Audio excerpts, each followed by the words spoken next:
Hello, traders. It's Andy with Trade Ideas. It is November the 30th, the last day of the month.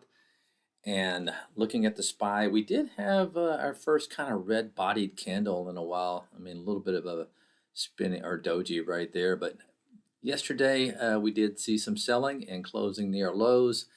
We are gapping up a little bit today with some earnings out there, but it's been tough to find some setups. We found a nice one in Path, was our trade of the week. Been in this for several days, and nice little 2-day move there. Going into earnings today, but been finding the setups in the ARC stocks, and I'm going to kind of focus on them again today.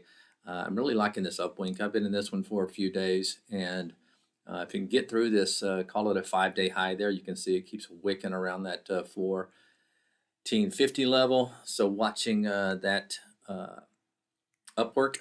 I called it upwink, but it's upwork. Another one, let's see, earnings play here is big lots and could have a short squeeze. You can see it's gapping up here above a critical pivot level. So keep an eye on that. I don't think the earnings are all that great, but it does have like a 30% short float. So you could see a squeeze there in that one. BKD is kind of a nice setup in BKD here. If you look at this chart, you had a nice explosive move for 3 days, and now it's kind of catching its 10-period moving average. You can see I have a price alert set in that one.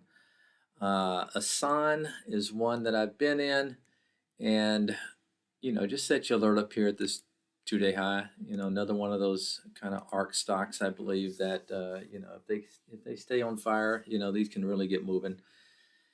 And that's going to be it for today. Running out of time. There's more on my list. I'm sure that I'm missing. I still got my eye on some of the AI stocks, AI, PLTR. I've been in for a few days. But have a good one. Keep it tight, and we'll talk to you tomorrow. Bye-bye.